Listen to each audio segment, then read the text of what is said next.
Hello, everyone in the chat, and hello to my guest on the panel. I don't know why I started it all sing-songy and strange. That was dumb. Yeah, welcome, and welcome back, to my channel, to my guest. You're here to talk about your, book, Outlaw Nights? Yeah, this is the first I've ever heard of it, you know? Outlaw, what's it called? Outlaw Knit. Is that with a K? Did I didn't get the wrong book, did I? I'm messing with you. Oh, I was gonna say this. I've had some mistakes and things that I didn't know, but if I straight up put the wrong book on a thumbnail, like I'll just go away and never come back, because that's the worst thing that I could have done. Okay, but that is your book, yes? Yes, and I'm also promoting my book Cyberfrog. Oh, okay. I did not know God. that you wrote Cyberfrog. Yeah, you know. Oh, okay. Well, we can talk about that. But let's say hi to the chat first. Mo is here, of course. Welcome, Mo.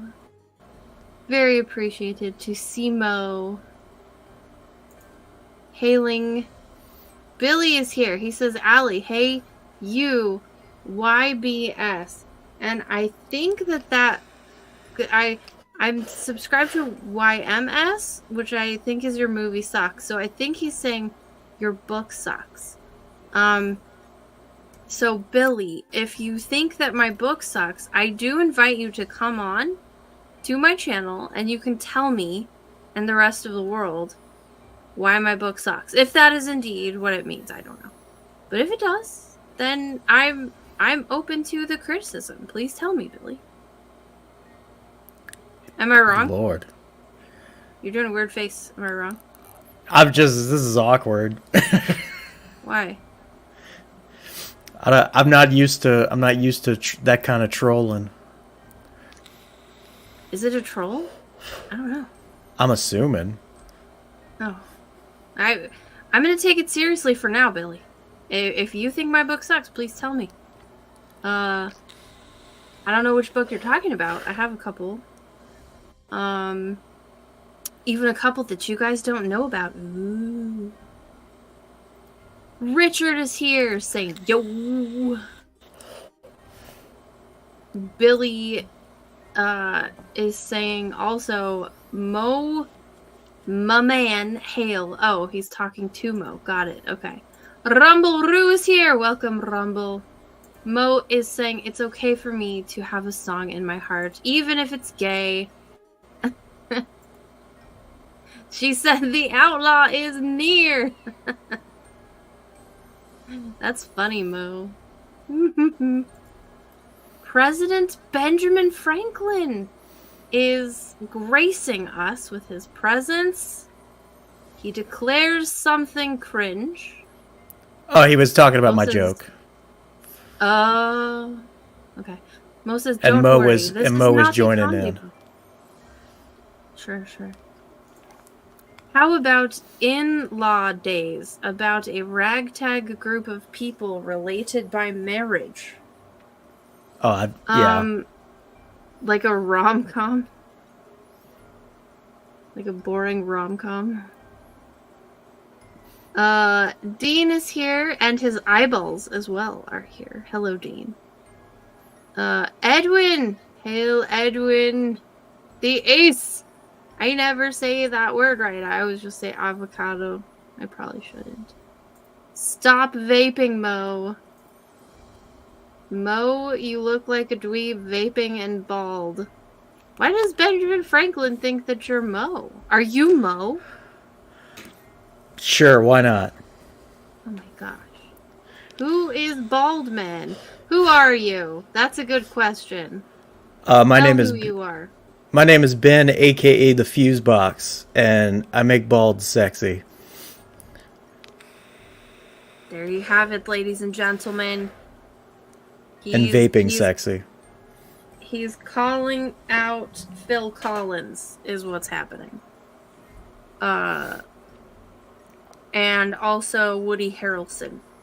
He's saying, you guys, you don't know what's up. What? You know what's embarrassing, Benjamin Franklin? That you don't know how to spell embarrassing. I thought you were a smart man. It's been a long time since I had a hater. I love it. In-Law Days wouldn't be a rom-com. It's got a Z in the days. Oh, I see. Dean is using a gothoji. Yes, if you become a member of my channel, you do not get emojis because emojis are emotional. You get gothojis because we're spooky here. Woo. Woo. That's my spooky noise. Anywho, woo. Oh my gosh. I'm oh my goshing myself. Question for you. Okay. We're gonna dive right in. What inspired you to create this book? Were there any particular stories or movies or experiences or tales that helped to shape your concept? Oh God, yeah. I first came up with this idea way back in the day when the first Pirates of the Caribbean was in theaters. And I liked seeing a revival of the pirate genre, but I wanted to put it in a more, I guess, modernized context. I wanted to see pirates with badass weapons, and I wanted to see an ocean that didn't have limits, which is ultimately space. And so I just started coming up with this, playing around with it, and I kept it in the back of my mind for, God, I want to say at least like 20 years, because it was sort of a pipe dream movie I was conceptualizing. And then as I got older, I realized I got to get more realistic. I got to think about like how, what's a good way to tell the story without needing billions of dollars. And then Right. I heard about the indie comic boom, and when I decided I'm gonna write a comic book, I'm like, what should I write about? And then I was like, wait, I have an idea. What am I doing? So yeah, I started doing it, and honestly, it ended up being more beautiful than I was even anticipating. Beautiful, you say? Oh God, yeah. Wow. Did Pirates of the Caribbean come out 20 years ago? Wow, I'm old, right? I think it did. I don't remember. I believe Did it? It was either, I think it was 2003 or 2002. Because Yeah. it was the theme for one of my homecomings in high school. Yeah, that was... God, that's depressing. Why? I feel anxious now. It means that it's a classic. It's gonna stand the test of time. So any Well, it derivative has. of it should therefore also stand the test of time, yes? Well, this is better than a derivative of Pirates of the Caribbean. Oh, okay. Why? Because this is a blending of genres we've got here. We got pirates, we got western, we got heist, we got spaceships, we got it all. Question. Are you a fan of Cowboy Bebop? I did watch it. I liked it a lot, but I can't remember a single episode for the life of me. That's fine. What about Outlaw Star? I did love Outlaw Star, and Before you ask, I did not. The name of this did not come from that series. I know that they look similar, but I came up with Outlaw Nights. Just I was trying to think of like what's a cool roguish sounding story title, and I just put it together organically like that. And then I remembered Outlaw Star years later, and I was like, oh shit. Too late now. That's fine. I didn't think of Outlaw Star when I saw the name of it, and Outlaw Star is one of my favorites. So, some person is here hailing. It is great. Yeah, it's one of at the risk of being Mo, I do have like the box set and everything. I love Outlaw Star, and they probably ended it on at a good spot, because I feel like if they had gone another season, it probably would have sucked. For sure. It was stretched thin. It was a good time to end it. Okay, so you've created not just an entire world, right, but an entire universe for this comic. It must be quite a trip. Can you and as you maybe know, I have a world building show that I do every other Friday on here. Can you tell me a little bit, and my chat, about the world building process and developing the locations and technology and stuff? I can. I mean, I'll try, just because I feel like I wasn't super organized when I was coming up with this. And again, like, because I was playing around with it over so long of a period of time, I can't even remember exactly how I came up with everything. I just know I was just thinking in terms of like, okay, I want this to kind of reflect the way the moment in history of the discovery of the Americas, and the way piracy was rampant throughout then, and how I wanted it to mirror that in a futuristic setting. And I also wanted to play around with the idea of like, where is nationalism going to go in the future, and how is it going to be the same, and how is it going to be different. And really, it's that the nations of Earth have established very Big Brother-esque type governments, very oppressive, very authoritarian surveillance state. And so as a result, the further away from Earth you get in the colonies, the less of a hold they have. They're like spread really thin, trying to maintain control. And as a result of that, you've got a lot of rebellions, you've got a lot of fights for independence, and you've got a lot of crime. Well, yeah, and I mean, how could you possibly police that much space? Literal space. Exactly. And so it would be like the ultimate golden age of piracy, because the golden age of piracy in history was very short-lived, I'd say. They only had command of the seas for only like maybe about 10, 20 years before they were taken out by, the British and the Spanish and the French. Well, the French to a lesser degree, but So well, I'm playing around with... forgive them for that. And I'm playing around with the idea of, like, in where we are in this story, America has ceased to be a nation. America was brought down somewhere around 10 years prior to the story. So a lot of the people involved in piracy are refugees from America who didn't assimilate into other nations well, or had to deal with a lot of prejudice. And so they kind of wanted to strike out on their own and make their own little societies. And that's pretty much what pirate ships were. They were their own little governments.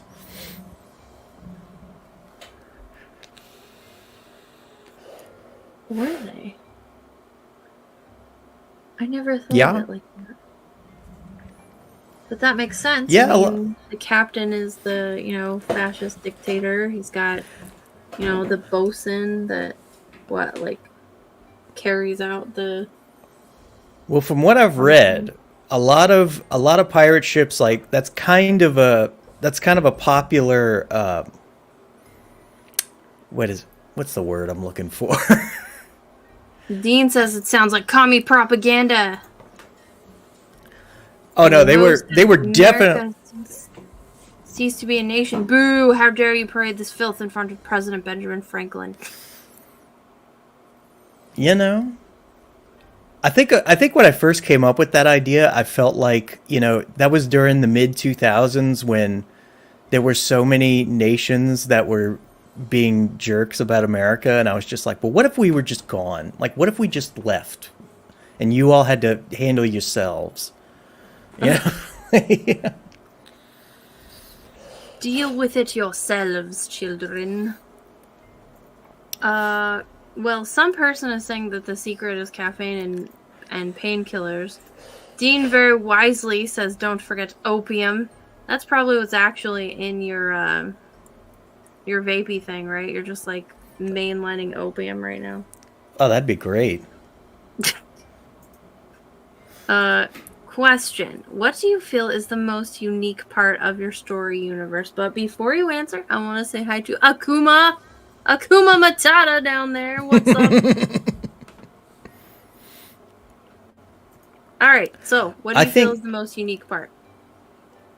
I think the most unique part of it was just the way I was blending the historical aspects with up-to-date science fiction concepts.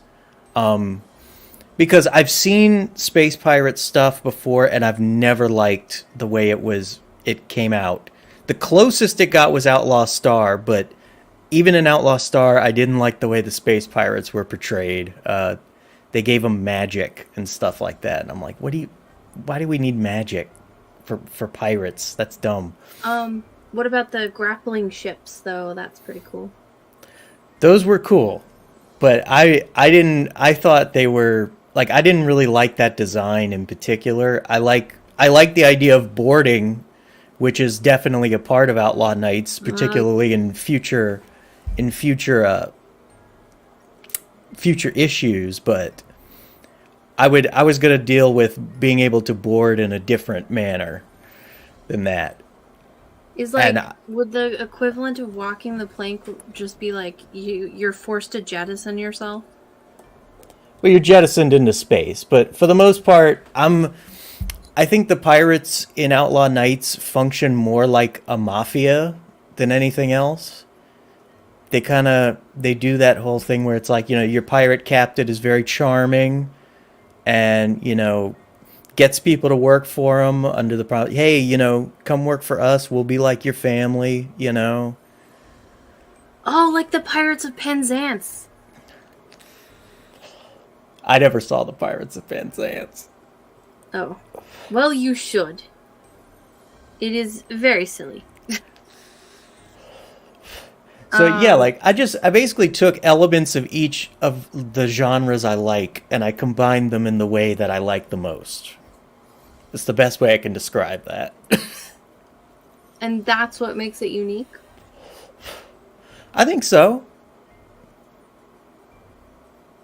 I'm taking classic themes and I'm putting them in an up-to-date way, and I'm not doing it in a stupid way like movies like Treasure Planet.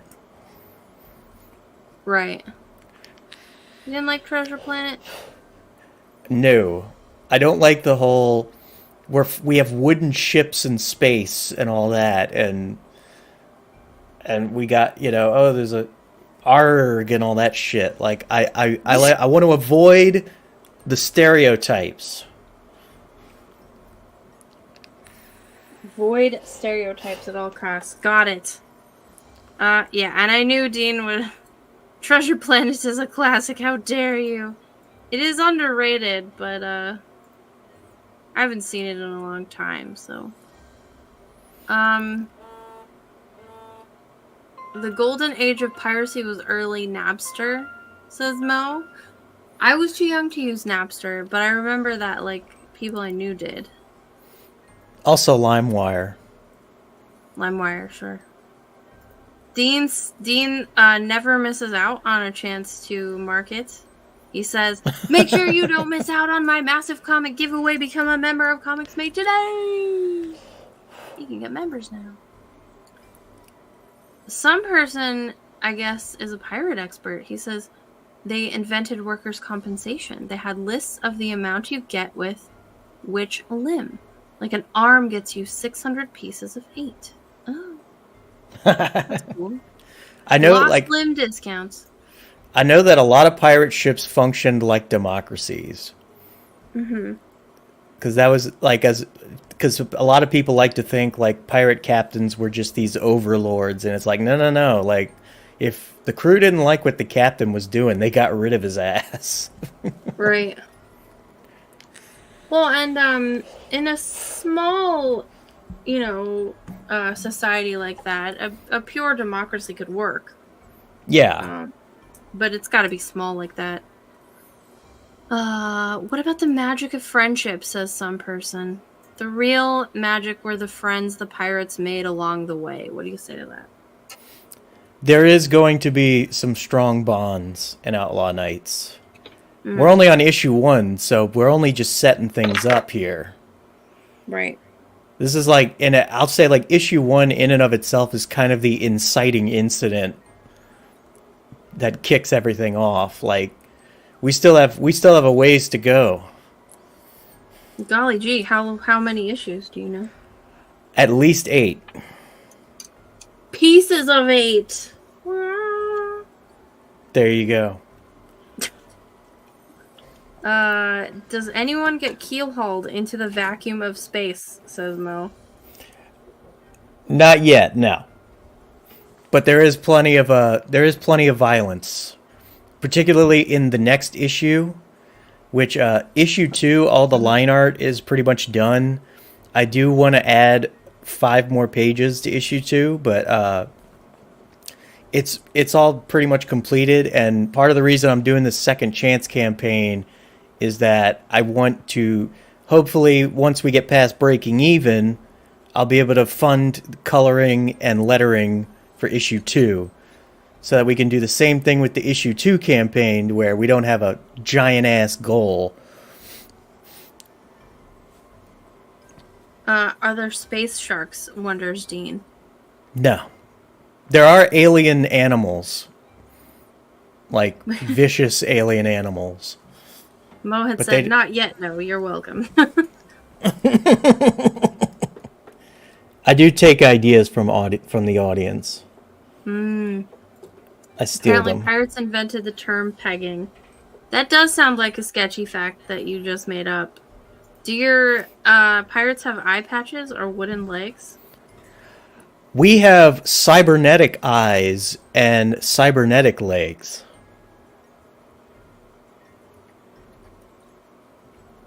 There you go. We legit do. My fucking camera won't stop moving. That's okay. Did you draw any inspiration from the film Cabin Boy, says Mo? I don't know what that is. I never saw it, and I have a feeling that's a joke. Oh, okay. Richard makes the point that wood would never rot in space. Look, a wooden ship would not be able to keep the oxygen in. Maybe it's just like painted to look like wood. Don't you defend Treasure Planet? Because they're sentimental. And also that really stupid PlayStation 2 game, what was it called? Rogue Galaxy. I rented that and I hated it. Wow. They did everything I despise. Well, at least you only rented it and you didn't buy it.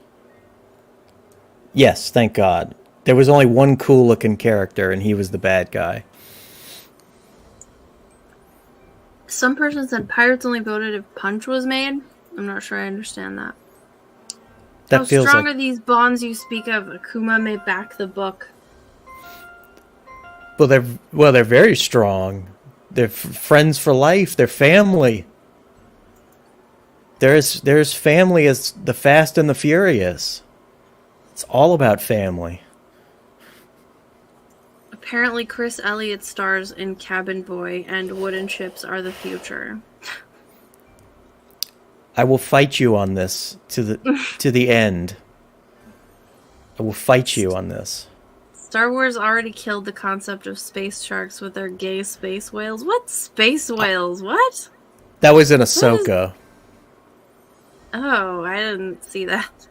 And also, it's a good thing you brought up Star Wars, because I got pissed when I saw they're coming out with a game called Star Wars Outlaws. I see what they're doing. They think I don't see. I see. You ready to go to war with Disney? I mean, we've been at war with Disney, but they've crossed the line. That's a good point. Where was the line for you? Like the final line? When they made Star Wars Outlaws. Oh. They're coming for my territory. They saw Outlaw Nights and they were like, my God, this book is so sexy. How do we rip it off? Richard said, maybe the ships in Treasure Planet are not built but grown that way. They can produce the oxygen for the crew. Richard, Hey, stop trying to come up with excuses for them. This is science fiction. So I'm not opposed to this. I only accepted space trees in Tenchi Muyo. Space trees. What about the trees in the Thrawn trilogy that like can hear you? I read like part of the first book of the Thrawn trilogy. Oh, never. And then I got distracted and didn't finish it. Akuma says, Star Wars v Star Trek, which is worst? In terms of the new ones or in terms of the classic ones? I don't know. Because I loved both classic Star Wars, and I didn't watch the classic Trek show, but I did like The Next Generation a lot. Oh, Akuma says new. Oh, God. Having not seen any Star Trek in my life, I'm going to go out on a limb and say that new Star Wars is worse. Yeah, at the very least, with Star Trek Picard, I think in the third season, they started to fix things. I mean, I think the damage was already done, but at the very least, they tried to backtrack. They didn't do that with Star Wars. They were like, nope, we're committed to running this into the ground.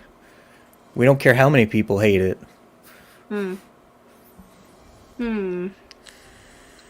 He knew about the Weeb Space Pirate show, but nothing about cool pirates. He just talked about some pirate history. I did. Creating a pirate future. Look up David Wondrich's Books for Drinking History. That sounds interesting. What if... Oh my gosh. The trees can hear you but can't communicate, so it's pointless. What if the living tree ships get infested with space termites? That could be an issue-long arc. That's a good point. Bring that up to the creators of Tenchi Muyo. They'll love it. We keep talking about anime. Mo is gonna, like, have a heart attack. Okay. Tenchi Muyo had living space tree ships. Did it? Yeah. Oh, huh. So,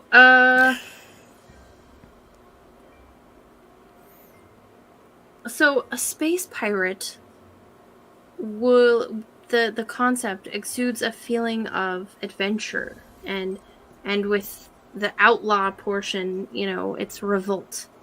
So Yep.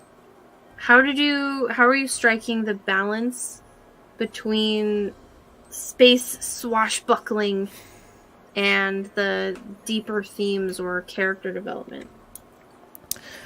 Well, I mean, I'll say that especially with issue 1 is very action packed. It's bam bam bam bam bam, like, because essentially the story starts off with the pirates invading the colony of Therese, and our main character Cyrus is trying to fight them off.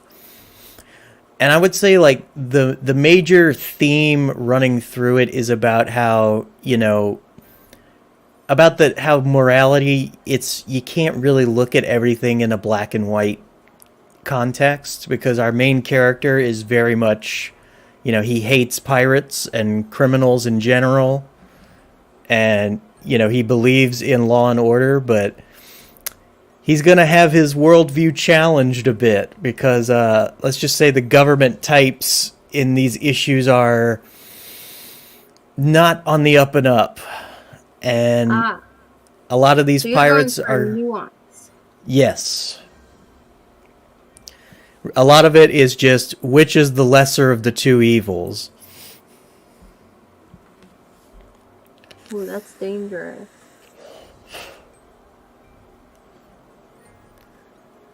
That's a dangerous game. You gotta. If they were called spermites, he might pay more attention to our suggestions. What are you doing, Chad? What? Okay. That's what Mo does when I talk about Outlaw Nights. He talks about boobs and. Oh, okay. So, do they use swords or guns or what? Guns. What's the weapons like? We're going guns. We're going updated, slight futuristic versions of firearms we know today. I did not want to go with lasers, just because I feel like that's a sci-fi trope that I'm not big on. I don't hate it, but at the same time, I wanted it to feel a little bit more grounded, I guess is the best way I can put that. So, yeah, we're going with firearms and projectiles in space. Oh gosh, but that could have some crazy potential given how physics work. Well, I was gonna play around with that. Play around with physics? I was gonna play around with physics. Uh-oh. I wasn't gonna go crazy, but Can you say something about how without giving anything away too much? Well, that's all right, because again, issue 1 doesn't really deal with a lot of this. Basically, in the future, the idea was that I was going to have a lot of computer-guided missiles going through space. Oh, okay. So you wouldn't have to worry too much about just things that never can change trajectory, Right. stuff like that. Okay. Yeah. This is the 31st century where technology has advanced. Sure. 16 men on a dead man's chest. Devil and the drink be done for the rest. Yo ho ho, and a bottle of rum, says some person. Boys been boys, says Akuma. Aw, I'm sorry, Mo. When he told me to tell my idea to the creators of Tenchi Muyo, I said the only story I'd pitch to them is a sequel to Hiroshima. Oh, God. Oh, Jesus. Nice. I dig it. One doesn't simply play around with physics. Einstein probably. Yeah. Apparently. Do you like Ender's Game? I don't think I saw that. No, not the movie, the book. I don't think I read that. Oh. Well, you should if you want to play around with physics. That's probably one of the better descriptions of how you can play around with physics. I would say anyone who's going to write anything sci-fi should read that, because you'll instantly understand how you can function and how you can fight in a totally open I guess space that you can move around so freely in. I think you actually brought that up on another stream a long while back. I probably did. I do. I talk about it a lot. Like, a lot. Because I love it. Okay, so, and speaking of that, like, so space is big.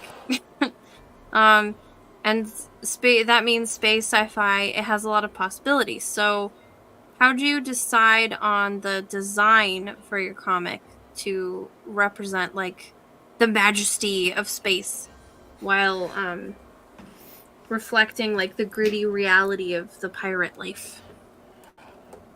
Well, I think I just kind of clung to the aesthetics that I really like.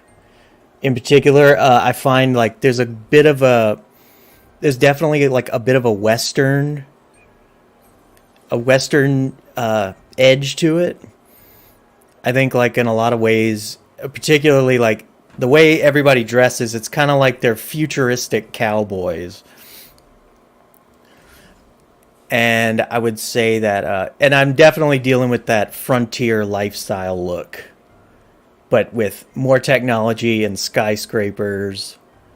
And so there's not going to be any slow motion harvesting of wheat? No, not yet. Oh. Zack Snyder stole that from me, so now I have to come up with a new one. Oh, well, you're probably better off.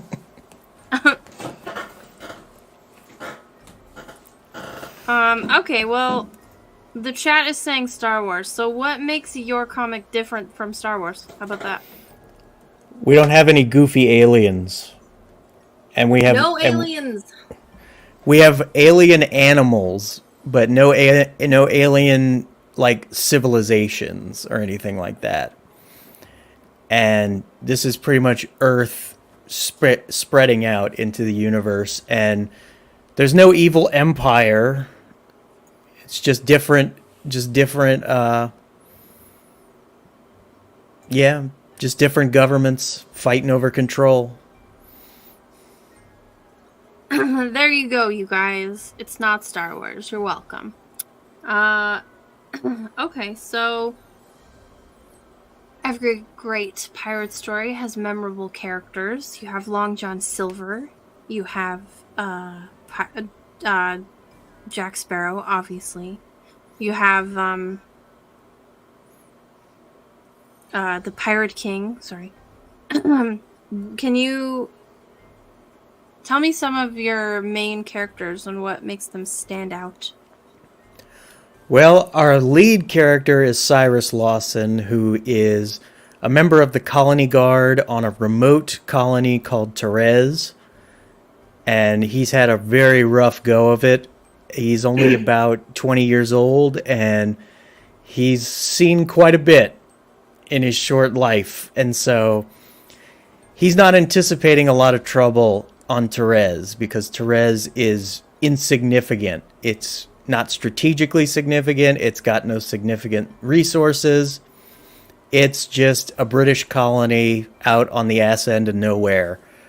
But unbeknownst to him, there is a special piece of data being stored in the colony, particularly in this art gallery building, that the pirates of the ship Hazard have their eyes on. And so he has to deal with their away team, led by Kodiak, who is... He's angry and very straightforward on the outside, but there's more to him that's going to come up in later issues that I can't expound on at the moment. Sure.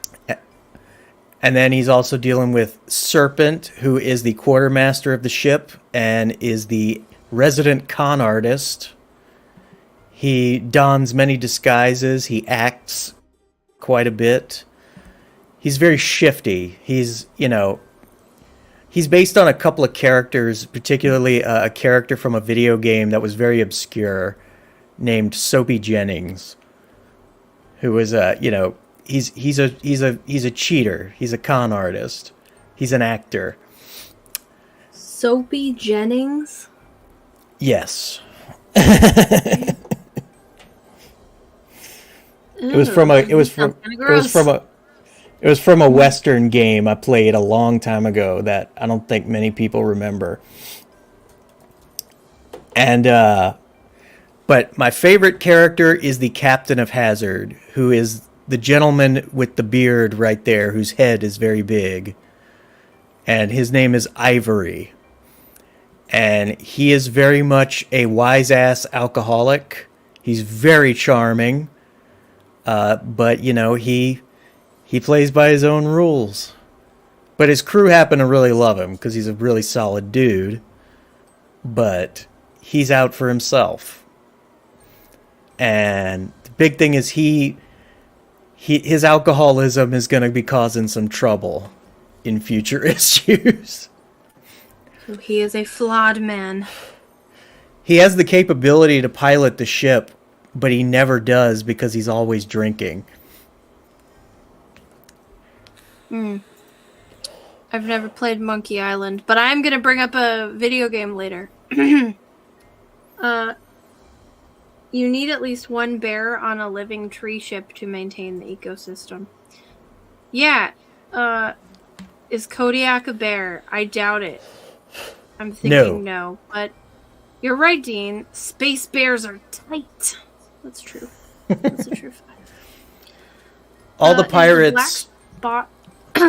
Sorry, what?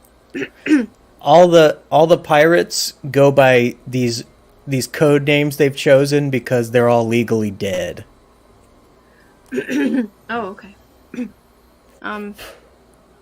Is the black spot space pirates get mini black holes? That sounds horrifying.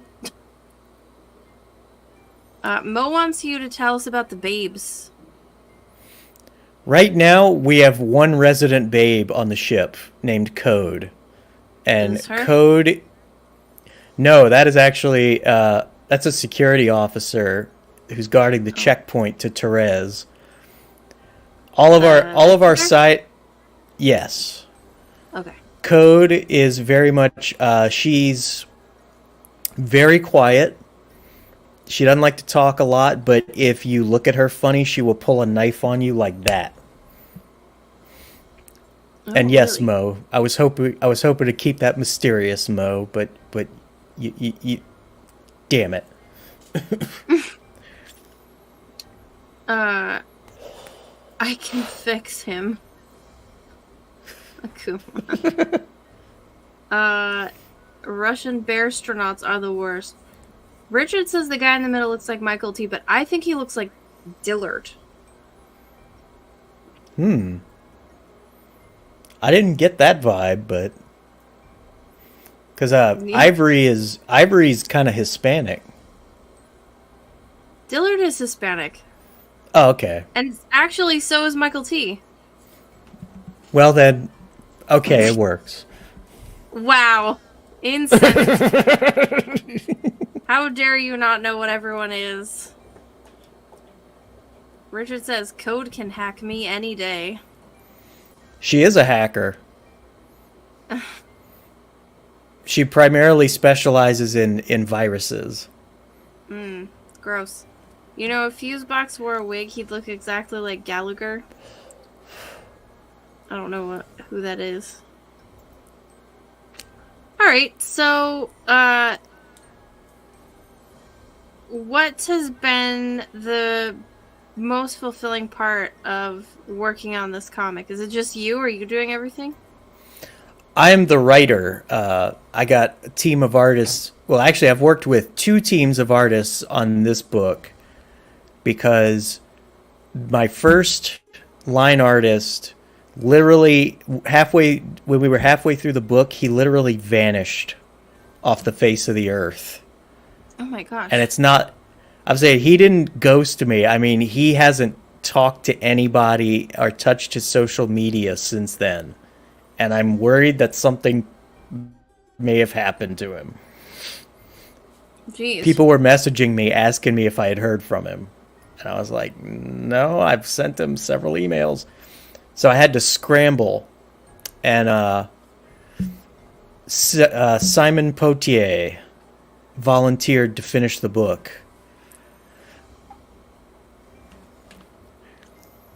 And what has it been like working with him? Oh, great. I mean, I loved working with both of them because really, I think because it was my first attempt at a comic script, I was worried that maybe my panel descriptions weren't clear enough, but they got it. They got it hands down. And when I first started getting the line art sent to me, I was just like, I was fixated on it because I was like, these characters that I was only having in my head, like they're right in front of me now. That's part of why I just don't want to learn. That's why I don't want to learn to draw, because I just like seeing other people bring it to life. So had you written anything before this? I've written several scripts, primarily for film and TV. And I decided to give comic writing a shot back in 2018. And really, I use Final Draft, which gives you the templates you need for every kind of script. And so I just chose the comic script format. It gave me the template right there, so I was able to figure it out.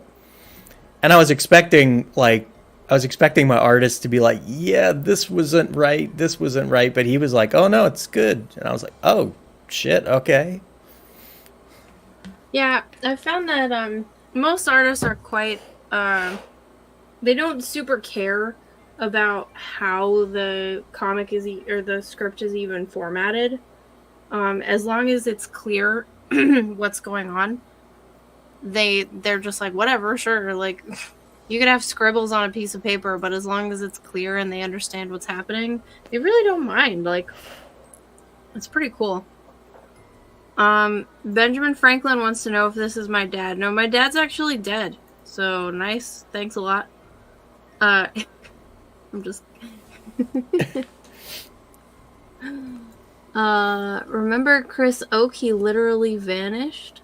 Is that who that was? No, this was he never went by his real name. He always went by the moniker Render Contender. Oh, okay. The comic cartels got to him.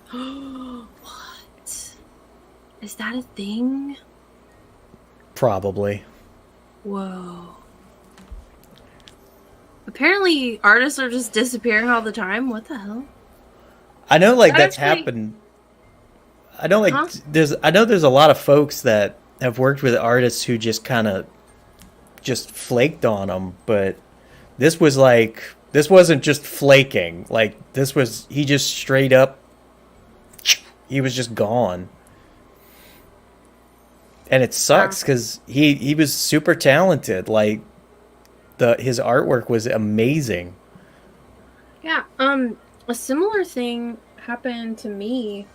There was an artist that I wanted to do the cover for my novel, and I'd met him on DeviantArt, and we'd been friends on there for like 15 years. It was actually crazy, like from high school, and I'd never met him in my life. We had just only ever talked on DeviantArt. And a couple months after I asked him if he would do it, and he said yes, he just disappeared from there. And I was like, where did he go? Because he would post like every day, and then he just disappeared. So finally I got sick of it, and I like dove into all of his pictures and found his name and looked him up on Facebook, and he had straight up died. He got septic and died in like 3 days. And he left behind like his wife and 3 daughters. And I was like, what?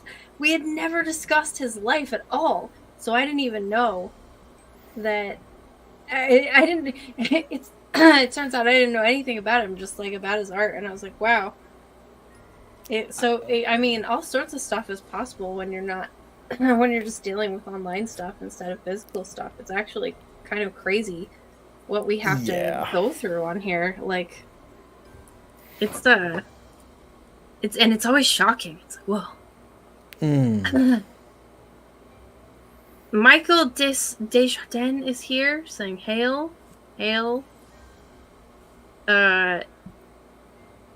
He probably didn't even think of that at the time, but now he'd probably want to draw them. Living tree ships. If there's a demand for living tree ships, as my chat seems to indicate, then that actually sounds cool. Maybe I'll do that. They also want bears. No, Dean is my boyfriend. So makes sense. Akuma Zam. That sucks, but at least he didn't live to see the day Allie started stalking him. Right? Good one, Mo. Disinfect yourselves, people. I know. So crazy. So, you mentioned earlier that you are going through nuanced problems and stuff. Piracy has always had, like, intriguing ethical dilemmas about freedom and justice and money, the pursuit of money, making money. So how do the moral and ethical quandaries, if you will, affect the plot or character arcs? Well, I can tell you that the heart of this 8-issue series is going to be the dynamic between Cyrus and Ivory. Because in many ways, they are opposites of each other. And they're going to be button heads. But the idea is that they're eventually going to start to kind of understand each other and respect each other. And so they'll ultimately change and become more like each other, I think. But it's early in the game. Like, a lot of times I'll plan this stuff out, and then as I'm writing it'll just kind of go in a different direction. So Really? that was like, when I was writing issue 1 of Outlaw Nights, I did like a big old outline of how I wanted everything to go. And then when I sat down to write it, I just found that it was like certain things were just coming to me of like, okay, well, this would lead into this, and then this would, and so I ended up veering off the outline completely.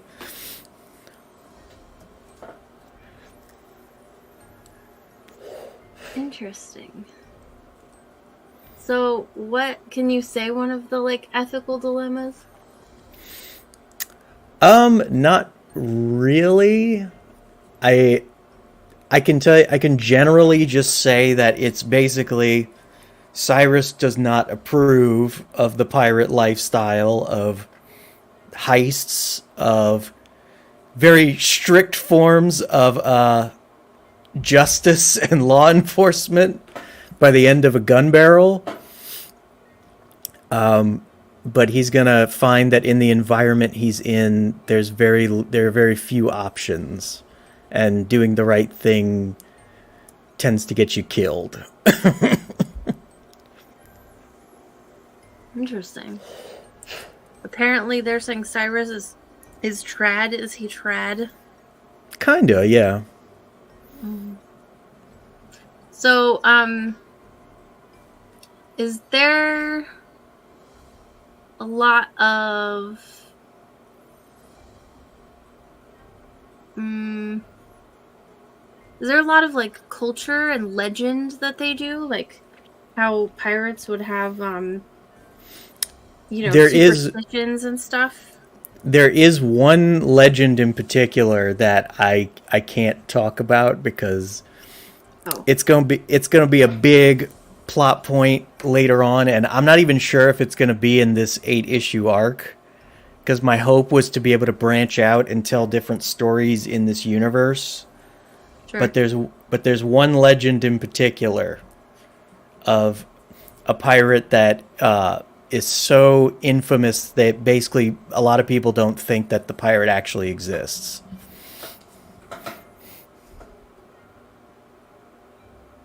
But then he does.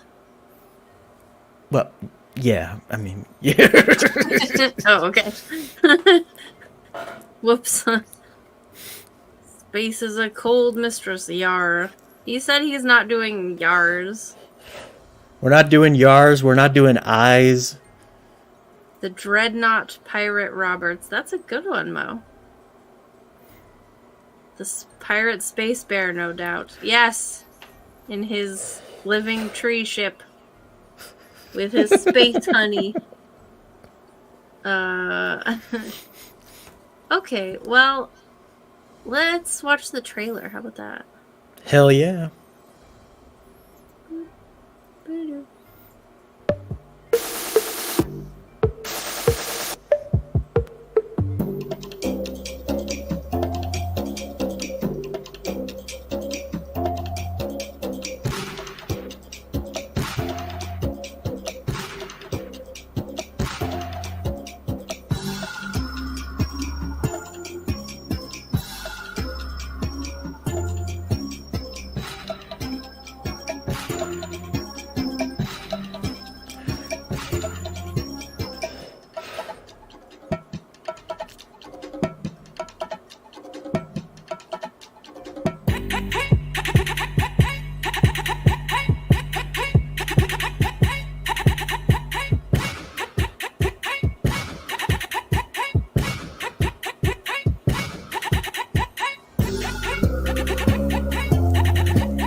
Wow. Yes, indeed. What is with that music, though? It's good. I like it. I like the techno beats and the hip hop and the Oh, okay. what all the kids are doing. What? Okay. All right. So tell us about your perks here. I kept it as simple as frickin' possible this time around. We really just got the digital copy and the hard copy, and you can get one of 3 posters as an add-on to each of the copies. Oh, do you have the posters on here? Yes. Where is this? Where are the posters? Posters! Poster A! Should be... Yes. The good old cover, which is freaking amazing. What is that? That is a critter that lives in around Therese. It's a critter. What does it do? It's there. Oh, okay. Well, it's creepy. No, the funny thing is like my artist literally just drew it, as a panel to and on the side of like the exposition shot of the colony. It was just like crawling in the mountains, and he decided he wanted to put it on the cover because he liked it a lot. And then on the third poster, when I had another artist doing a poster of Code, and he hadn't read the book, so he looks at the cover and he sees the creature next to Code, and he was like, "Oh, that must be her pet."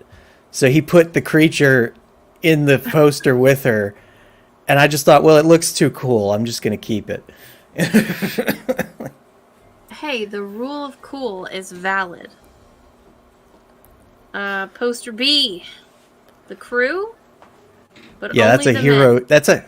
That's actually a hero shot of a scene from issue 2. But it's too iconic to me. A patriarchal hero shot. Yes. I approve. Everyone in this poster can vote. But not everyone in this poster. I was actually gonna make the story a little bit more like, this was way like back in 2018, I was originally thinking I'm going to make the characters kind of diverse, but then when diversity became like all anybody talked about, I was like, well, I'm going to purposefully make it not that diverse just to make them mad. Okay. My chat is having a problem. Mo has been demanding more women, and I keep telling him I'm it's in the works, but he's got to be patient.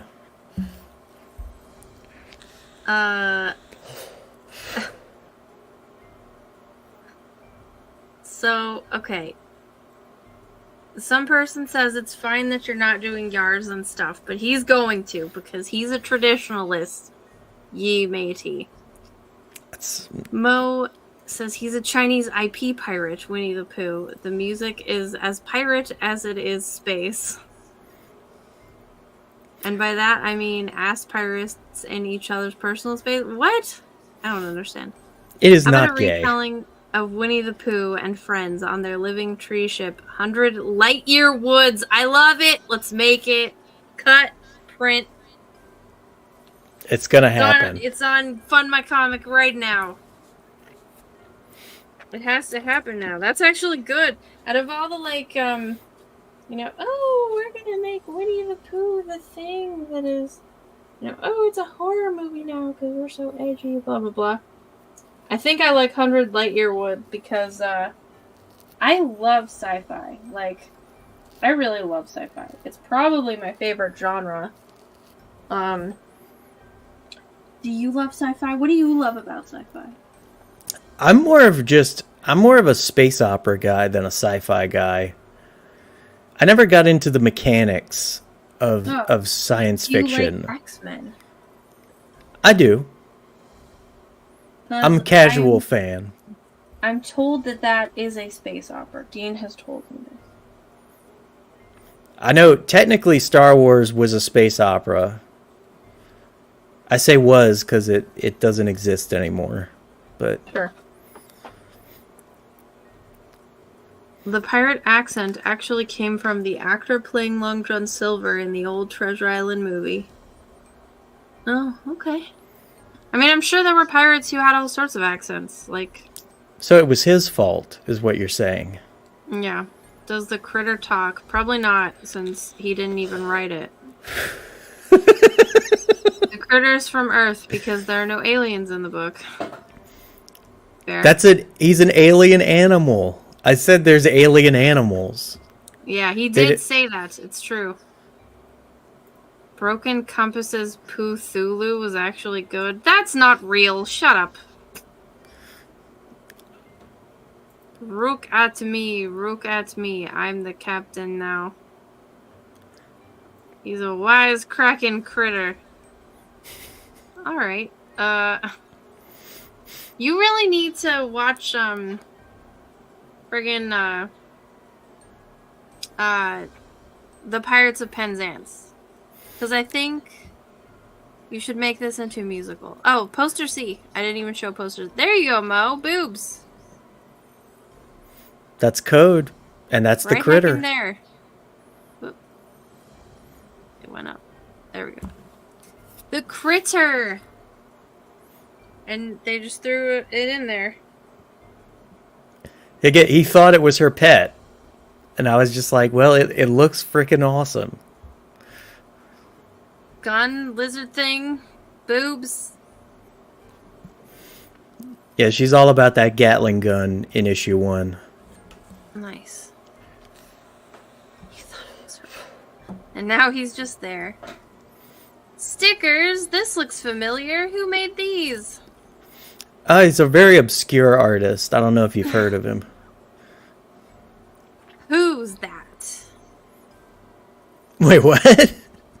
Who? Well, that's Cyrus on top there. Oh, who made it? Oh, it's 6 a.m. Yeah, that's what I wanted you to say. 6 a.m. Comics makes his little cute buddies of everyone. So cute. That's one of my favorite pages right there. Why is that?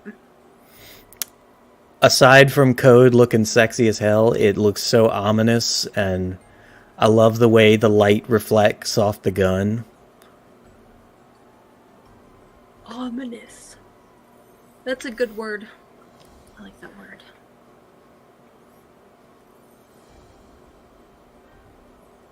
And what about this one? Well, that's the next page. So it's your second favorite? Yes. Oh. Risks and challenges? There are no risks and challenges. The book's already made.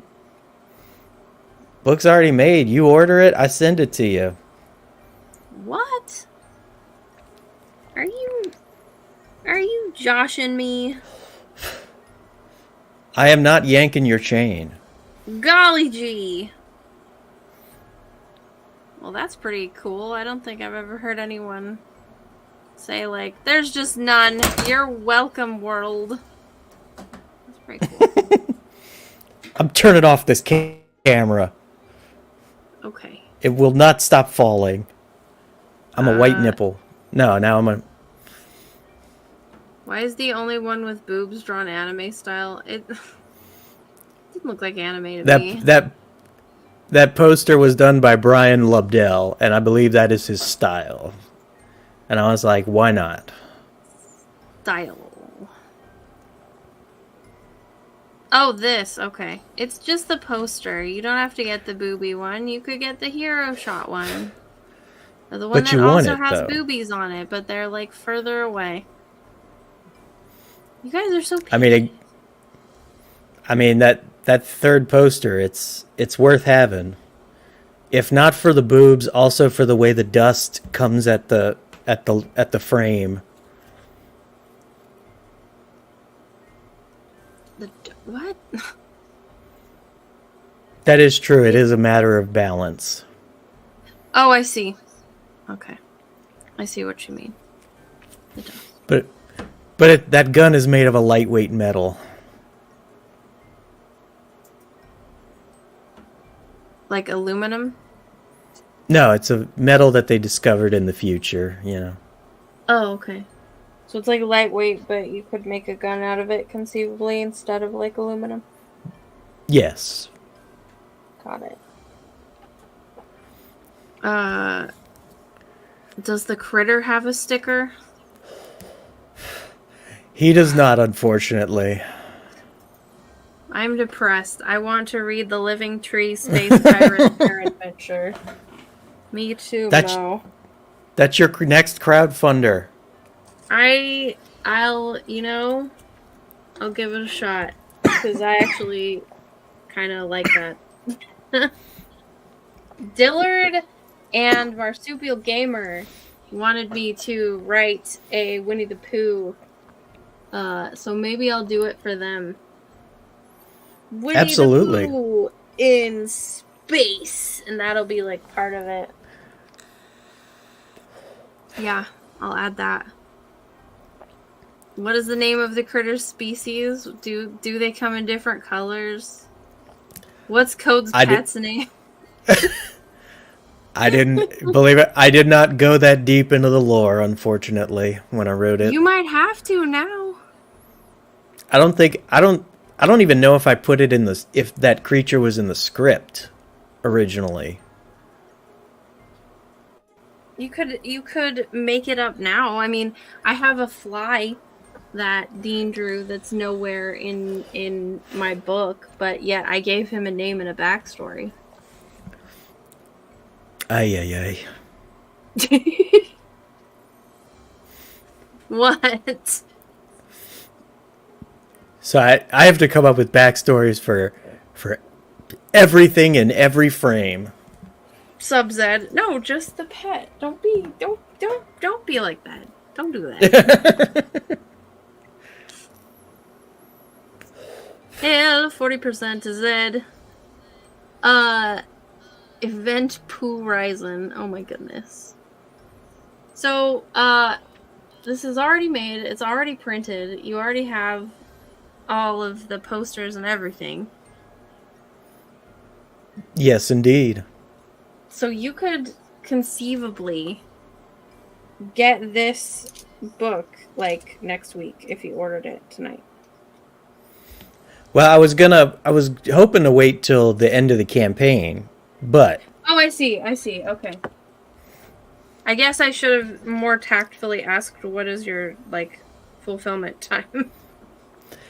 well, no, like I got 30 issues that are ready to go, and I'm going to be doing a second printing if we can sell more than 30 issues.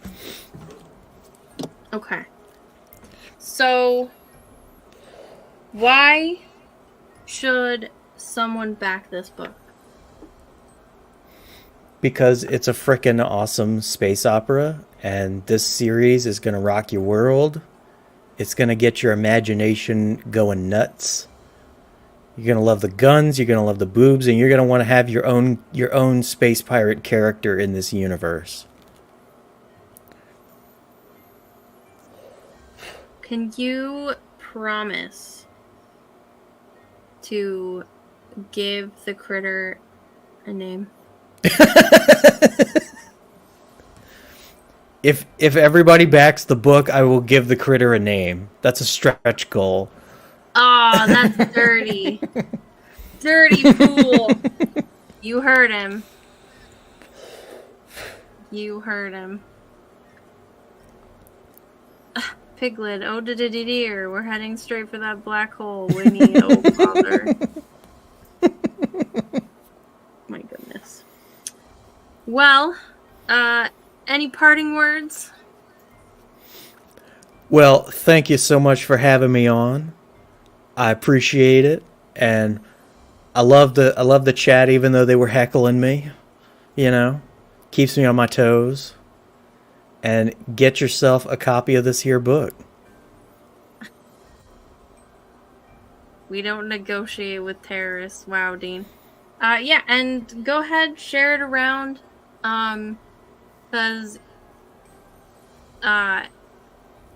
sharing is free, as it were, and you never know who might be interested in anything, firstly. And, yeah. This better be a good question, BF. Ask your question while I read Dean's thing. Your chance to win roughly $200 worth of stuff delivered to you in a box if you win. All for the low price of $4.99. Surprises galore. Vegemite included. Comic Space YouTube right there. Oh, I thought he was offering that with Outlaw Nights, but... No. Some person's gonna post links. Thank you very much, some person. And PBF wants to know how you come up with your ideas in general, I guess. Mostly just imagining on my own, particularly like a lot of ideas I have start off as like, yeah, I guess kind of fan fiction ideas, and then I branch off and make something new. And especially, I think I'm working on a fantasy series right now called Element Blade.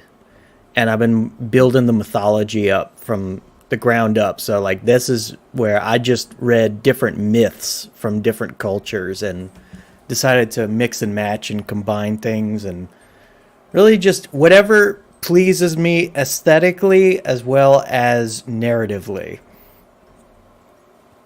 Oh, cool. Well, now the chat is going crazy. Including big spiders, some of them alive. Right. Let me guess, it's called Element Blade, but there are no swords. There are actually a lot of swords in Element Blade. There you Thank go. you very much. Swords in your face. You were wrongo bongo. And on that note, good night, everyone. Thank you for tuning in. I've got to go to bed, and that's all for now, but I'm sure that there will be more someday. Say goodbye. Thank you, guys. See you later. Woo!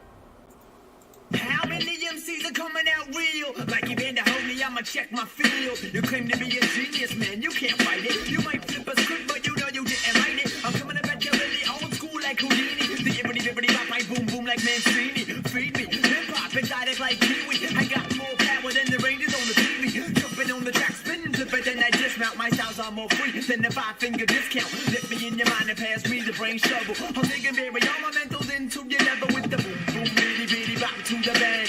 If you swing your thing with the gang, you can hang. Come and ride with me and the nocturnal crew. To the old school for the deja vu.